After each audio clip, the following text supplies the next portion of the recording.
Hello friends, welcome to our YouTube channel. आज की इस वीडियो में हम एक इम्पॉर्टेंट टॉपिक जो कि पेडागॉजी ऑफ इंग्लिश का है उसे डिस्कस करने वाले हैं। Methods of teaching grammar. जो स्टूडेंट्स डीएलएड फर्स्ट ईयर में हैं उनका एक सब्जेक्ट है पेडागॉजी ऑफ इंग्लिश, एंड जो स्टूडेंट सेकेंड ईयर में हैं और वो आगे इंग्लिश टीचिंग करना चाहते हैं तो उनके सिलेबस में भी ये काफ़ी इम्पॉर्टेंट रोल निभाता है ये वाला टॉपिक। तो इसमें हम जानेंगे कि ग्रामर टीचिंग की कौन कौन सी मेथड्स होती हैं, कौन सी इफ़ेक्टिव है, कौन सी डिफेक्टिव हैं, एंड एक एक मेथड्स के यहाँ पर हम एडवांटेजेस और डिसएडवांटेजेस को समझेंगे। और इसी तरह हम डीएलएड फर्स्ट ईयर और सेकंड ईयर के सारे सब्जेक्ट्स के जो इम्पोर्टेंट टॉपिक हैं जो कि प्रीवियस ईयर के क्वेश्चंस में आए हुए हैं या जिन्हें हमें समझना चाहिए, उन सारे टॉपिक्स को हम इसी तरह वीडियोस में कवर करते रहेंगे। तो इसी तरह के वीडियोस को देखने के लिए, जुड़े रहने के लिए आप हमारे चैनल को सब्सक्राइब करें एंड बेल आइकन को क्लिक करें ताकि जो भी अपडेट डले तो वो आप तक सबसे पहले पहुँच सके। ठीक है। सो यहाँ पर हम देखते हैं मेथड्स ऑफ टीचिंग ग्रामर। तो यहाँ पर सिंपली 4 मेथड्स बताई गई हैं: deductive method, inductive method, inductive deductive method and incidental method. यहाँ पर जो डिडक्टिव मेथड है वो ये बताती है, आप एक एग्जांपल के थ्रू इस तरह से समझ सकते हैं। जैसे पहले के टाइम पे जो टीचर्स थे वो एक बुक के थ्रू कोई भी टॉपिक, जैसे वे टेंस पढ़ा रहे हैं तो टेंस की डेफिनेशन बताते थे, उसके रूल्स को समझाते थे और फिर एग्जाम्पल बताते थे और फिर आपको 1-2 क्वेश्चन देते थे, आप इन रूल्स को अप्लाई करिए। सेम यही है डिडक्टिव मेथड। अगर आप ये पैराग्राफ पढ़ते हैं तो आपको बिल्कुल सेम लगेगा। तो यही है डिडक्टिव मेथड, जिसमें टीचर यूज़ करता है ग्रामर टेक्स्ट बुक का और वह रूल्स और डेफिनेशन को एक्सप्लेन करता है एंड देन वो एक्सरसाइज और क्वेश्चंस देता है कि इन रूल्स को अप्लाई करिए स्टूडेंट्स को। ठीक है। अब हम देखते हैं इनके एडवांटेजेस। क्या एडवांटेजेस हैं इस मेथड के? तो कोई भी एवरेज टीचर इस मेथड का यूज़ ईजिली कर सकता है ग्रामेटिकल रूल्स को समझाने के लिए। और ये जो मेथड है वो स्टूडेंट्स को एक मदद करती है अपनी जो फर्स्ट लैंग्वेज है और जो लैंग्वेज वो सीख रहे हैं उस पे कंपेयर करने में और अपने कॉन्सेप्ट्स बनाने में। और जो थर्ड है एडवांटेज वो ये है कि स्टूडेंट्स या जो लर्नर है वो ईज़िली ग्रामेटिकल क्वेश्चंस को ट्राई कर सकता है, मतलब सॉल्व कर सकता है। फोर्थ है learner can respond effectively and can explain rules structure. Learner जो है वो किसी भी रूल्स को, स्ट्रक्चर को ईज़िली इफ़ेक्टिवली एक्सप्लेन कर सकता है और कोई भी क्वेश्चन पूछा जाता है तो उसका रिस्पॉन्ड भी कर सकता है। अब हम देखते हैं इसके डिसएडवांटेजेस क्या हैं। यानी किसी भी चीज़ के एक तरफ लाभ होते हैं और दूसरी तरफ उसकी हानि भी होती है। यानी आप इसे मेरिट और डिमेरिट्स भी कह सकते हैं या एडवांटेजेस और डिसएडवांटेज भी कह सकते हैं। तो आपको जो इजी लगे आप वो यूज़ करिएगा यहाँ पर वर्ड। ठीक है। तो यहाँ पर हम डिसएडवांटेज देखते हैं डिडक्टिव मेथड के। तो यहाँ पर जो इम्पोर्टेंट बताया गया है कि कम्युनिकेटिव एबिलिटी डेवलप नहीं हो पाती है लर्नर की, और लर्नर जो है वो काफ़ी इनएक्टिव होता है क्लास के दौरान, क्योंकि सिंपली एक्सप्लेनेशन मेथड से ही रूल्स को, डेफिनेशंस को समझाया जाता है, इसलिए इनएक्टिव होती है क्लास। एंड फोर्थ पॉइंट जो है, this method is not child centred. यानी कि ये जो मेथड है बाल केंद्रित नहीं है, और हम जानते हैं कि कोई भी शिक्षण विधि बाल केंद्रित होना चाहिए, बच्चों को एक्टिव रखने योग्य मेथड होनी चाहिए। लेकिन ये जो मेथड है डिडक्टिव मेथड, आप ये ध्यान रखिएगा कि ये चाइल्ड सेंटर नहीं है, ये है टीचर सेंटर्ड मेथड। ठीक है। In the classroom teaching there is hardly use of audio visual aids. Sorry, यहाँ पर प्रोनाउंसिएशन में मिस्टेक हो रही है तो सॉरी। तो जो इस डिडक्टिव मेथड में ऑडियो विजुअल एड्स का यूज़ नहीं होता है, बहुत ही कम जगह पर होता है, बल्कि हम जानते हैं कि किसी भी लैंग्वेज को सीखने के लिए ऑडियो विजुअल एड्स का होना बहुत ज़रूरी है। उसके थ्रू बच्चे जो हैं इफ़ेक्टिवली लैंग्वेज को सीखते हैं, बट इस मेथड के थ्रू ये इतना यूज़ नहीं होता है। ठीक है, आई होप कि आप समझ गए होंगे डिडक्टिव मेथड के बारे में, क्या है ये, इसके एडवांटेजेस क्या हैं और डिसएडवांटेजेस क्या हैं। ठीक है, अगर आपको ये समझ में आ रहा है तो आप कमेंट में ज़रूर बताइएगा, और नहीं आ रहा है, क्यों, क्या प्रॉब्लम आ रही है, तो वो भी आप कमेंट में ज़रूर शेयर कर सकते हैं। सेकंड, अब हम देखते हैं इंडक्टिव मेथड।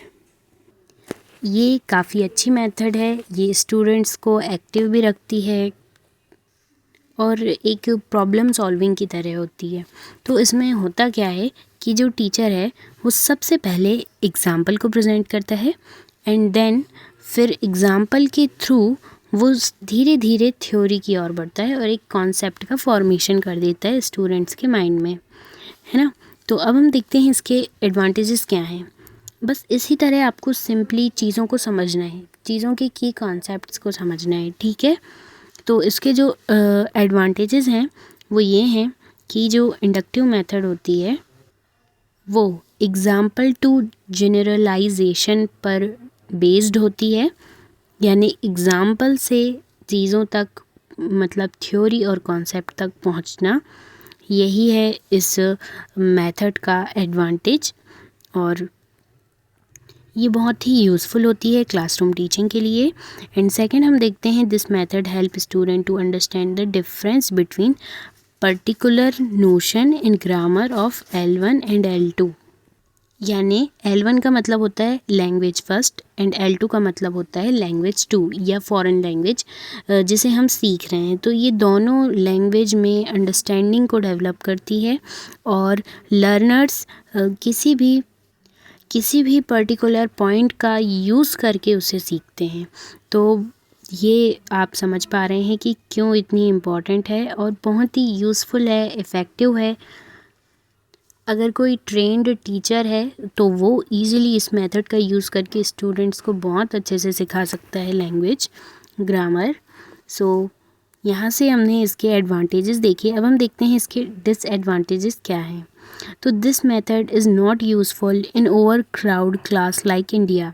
अगर क्लास में बहुत सारे स्टूडेंट्स हैं तो इस मेथड का यूज़ करना थोड़ा डिफ़िकल्ट हो जाता है, क्योंकि इंडिविजुअलिटी के कारण और टीचर एक एक स्टूडेंट्स को ध्यान नहीं दे पाएगा ओवर क्राउडेड क्लास में। सो ये मेथड वहाँ पर डिफेक्ट डाल देती है। एंड सेकंड है the institute must be ready to focus the language aspect not the mark criteria. इसमें मेनली लैंग्वेज के एस्पेक्ट को ज़्यादा फोकस किया जाता है, तो ये एक इसका डिसएडवांटेजेस हैं। और इस मेथड का यूज़ करने के लिए टीचर को मॉडर्न मेथड का यूज़ करना होता है लैंग्वेज टीचिंग में। तो जैसा कि मैंने कहा था कि एक ट्रेंड टीचर यानी एक इनोवेटिव टीचर ही इस मेथड का इफ़ेक्टिवली यूज़ कर सकता है।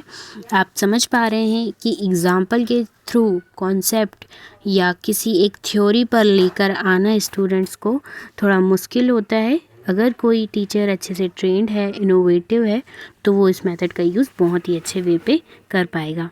ठीक है, तो आई होप कि आपको ये समझ में आ रहा होगा। आप कमेंट में अपना फीडबैक ज़रूर बताइएगा ताकि इसमें और सुधार हो। एंड अब हम देखते हैं इंडक्टिव डिडक्टिव मेथड। यानी आपको नाम से ही समझ में आ रहा होगा, इंडक्टिव भी आ रहा है, डिडक्टिव भी आ रहा है, यानी दोनों ही मेथड्स का मिक्सचर है ये मेथड। और जितनी भी परेशानी आ रही थी वो ऊपर की दो मेथड्स का यूज़ करने में, वो उनकी परेशानियों को इस मेथड द्वारा दूर किया जा सकता है, क्योंकि हम समझ ही पा रहे हैं कि इन दोनों का ही यूज़ हो रहा है, तो लिमिटेशन को यहाँ पर अवॉइड किया जा रहा है। तो इसमें कैसे सिखाते हैं ये अब हम देखते हैं। इसमें जो टीचर होता है वो किसी भी मेथड, मतलब कि किसी भी टॉपिक को समझाने के लिए उसके एग्ज़ाम्पल्स को सबसे पहले दिखाता है स्टूडेंट्स को, और फिर उन्हें धीरे धीरे एक्सप्लेन करता है जब तक कि एग्ज़ाम्पल स्टूडेंट्स को समझ में ना आ जाएं। और फिर वो कोशिश करता है कि स्टूडेंट्स एक कंक्लूज़न यानी एक सारांश उनका निकाल पाए उस एग्ज़ाम्पल का, देन फिर टीचर उन्हें रूल्स को समझाता है। और ये केवल यहीं तक सीमित नहीं है, इसके बाद टीचर उन्हें नए एग्ज़ाम्पल देता है और उन्हें वेरीफाई करने के लिए कहता है। जिस तरह मैथ्स में होता है ना कि मैथ्स की जो किसी भी कॉन्सेप्ट की टीचिंग में हम सबसे पहले एग्ज़ाम्पल समझाते हैं, फिर उन्हें थ्योरी तक लाते हैं, सेम उसमें भी ऐसा ही है। इसमें भी हम पहले एग्ज़ाम्पल को प्रेजेंट करेंगे, देन उसे स्टूडेंट्स अच्छे से समझ जाते हैं तो उन्हें रूल्स तक लाते हैं और रूल्स के बाद फिर न्यू एग्ज़ाम्पल्स को प्रेजेंट करते हैं या उन्हें वेरीफाई करने के लिए कहते हैं। तो यहाँ पर इस तरह से दोनों ही मेथड का यूज़ हो रहा है, तो आप समझ गए होंगे। तो ये जो मेथड है वो काफ़ी प्रैक्टिकल है, रियल है और साइंटिफिक है। इससे बहुत ही सक्सेसिवली यूज़ करके स्टूडेंट्स को ग्रामर सिखाई जा सकती है। एंड अब हम देखते हैं लास्ट मेथड, इंसिडेंटल मेथड। ये एक ऐसी मेथड है कि जब एक टीचर किसी पार्ट को समझा रहा है, यानी जो लेसन्स यानी चैप्टर्स वाली जो बुक्स होती हैं ना, जैसे कंपोजिशन वगैरह, वो पढ़ाते टाइम जो टीचर है वो उसी में ग्रामर भी सिखाते जाता है। यानी यदि किसी लेसन को पढ़ाया जा रहा है, उसमें कोई सेंटेंस आ रहे हैं, तो टीचर उन सेंटेंस के पैटर्न को, उनकी कॉम्प्लेक्सिटी को समझाने की कोशिश करता है इसमें। लेकिन ये जो मेथड है वो टाइम बहुत ही कंज्यूम करती है और एक डिस्टर्ब भी करती है, क्योंकि जब हम किसी लेसन को पढ़ा रहे हैं और बीच में ग्रामर समझाने लगें तो स्टूडेंट्स का फोकस उस लेसन में फिर कम जाता है और वो ग्रामर में चला जाता है। इसी तरह दोनों चीज़ें डिस्टर्ब हो जाती हैं और स्टूडेंट्स किसी भी एक चीज़ को नहीं समझ पाता है। तो यहाँ पर ये थोड़ा इसका डिसएडवांटेजेस था। तो हमें सबसे अच्छी जो मेथड लगी है वो इंडक्टिव डिडक्टिव मेथड है। अगर आप एज अ टीचर बनते हैं, इंग्लिश टीचिंग करते हैं, तो आप इंडक्टिव डिडक्टिव मेथड का यूज़ करें और इस पर प्रैक्टिस करें अपनी, और इससे बहुत अच्छा बनाने की कोशिश करें तो आप बहुत ही ईज़िली इस मेथड को सीख सकते हैं और स्टूडेंट्स को ग्रामर सिखाने में सक्सेसफुल हो सकते हैं। ठीक है, इसी तरह के और टॉपिक्स के लिए चैनल को सब्सक्राइब करें, वीडियो को लाइक करें। अगर आप को इस वीडियो में कुछ कमी लगती है तो अपना फीडबैक ज़रूर दें कमेंट सेक्शन में, और आप कौन कौन से टॉपिक समझना चाहते हैं वो भी आप ज़रूर बता सकते हैं। तो कमेंट में ज़रूर बताइएगा और वीडियो को लाइक करके चैनल को सब्सक्राइब ज़रूर करें एंड अपने फ्रेंड्स के साथ शेयर करें जो कि टीचिंग की इस प्रोसेस में शामिल हैं। ठीक है, सो थैंक्स फॉर वॉचिंग।